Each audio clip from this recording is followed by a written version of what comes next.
حضرت زید بن عبداللہ اپنے باغ کو پانی دے رہے تھے تو کسی نے جا کے بتایا کہ حضور کا وصال ہو گیا. انہوں نے ایسے ہاتھ اٹھا لیے اور کہا اللہم اذہب بصری حتی لا ارا بعد حبیبی محمد احدا. اے اللہ مجھے اندھا کر دے، میری آنکھوں کی بینائی اچک لے. یہ آنکھیں رکھی ہی اس لیے تھیں کہ تیرے محبوب کو دیکھتا تھا، اب حضور چلے گئے ہیں تو میں نے ان چراغوں کا کیا کرنا ہے. حضرت حسان بن ثابت نے جو اس وقت اشعار کہے، وہ کہتے ہیں کاش کہ کوئی کالا سانپ مجھے ڈنگ مار جاتا اور میں دوسری سانس نہ لیتا. اور حضرت سیدہ فاطمہ کے جو قلب اطہر کی کیفیت تھی، سبت علیہ مصائب لو انہا سبت علی الایام سرنا لیالیا، میرے اوپر جو مصیبتیں ٹوٹ پڑی ہیں وہ اگر دنوں پہ ٹوٹ پڑتی تو وہ کالی راتیں بن جاتی. حضرت عمر رضی اللہ تعالی عنہ تلوار نکال کے کھڑے ہو گئے اور کہا کہ جس نے کہا نا حضور کا انتقال ہو گیا میں اس کی گردن اڑا دوں گا. تھوڑی دیر بعد حضور پرانی حالت کی طرف پلٹ آئیں گے. اب یہ کیفیت کتنی حساس تھی. ادھر منافقین نے چال چلنا شروع کر دی. انہوں نے کہا اب حضور کے دم سے ساری رونقیں تھیں، اب وہ چلے گئے تو اب کس نے نمازیں پڑھنی ہیں، اب کس نے روزے رکھنے ہیں، اب کون جہاد پہ جائے گا.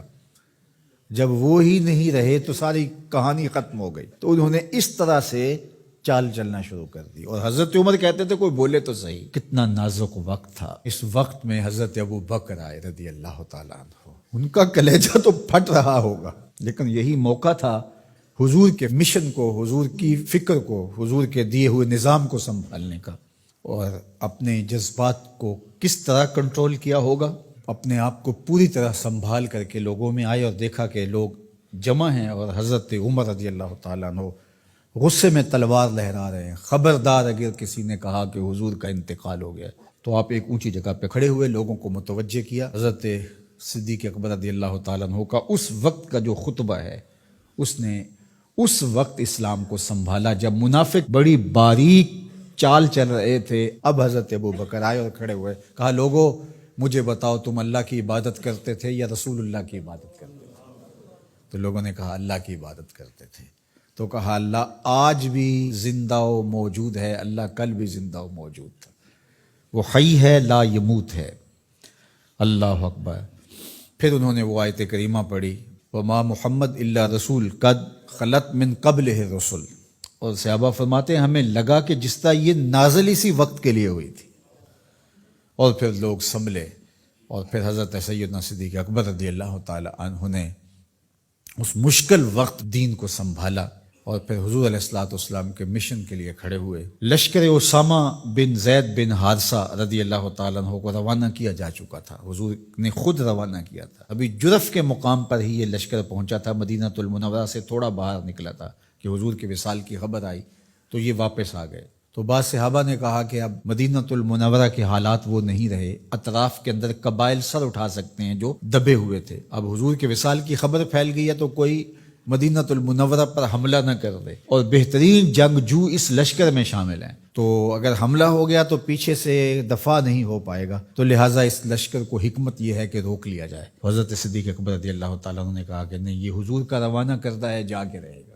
بلکہ آپ نے تاریخی جملہ کہا کہ اگر مجھے یقین ہو کہ جنگلوں سے جانور آ کے ہمارے جسم کی بوٹیاں بھی نوچ کے کھا جائیں گے، یہ لشکر پھر بھی روانہ ہوگا.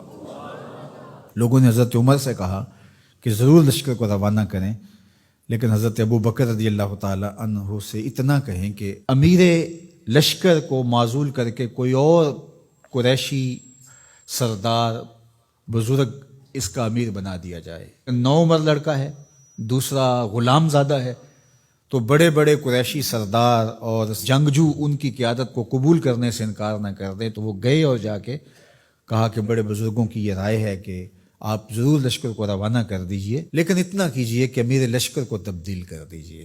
حضرت صدیق اکبر کے چہرے پر جلال آ گیا اور آپ نے جو جملے کہے وہ اتنے سخت تھے. سقلت امک یبن خطاب، اے خطاب کے بیٹے تیری ماں تجھ کو روئے.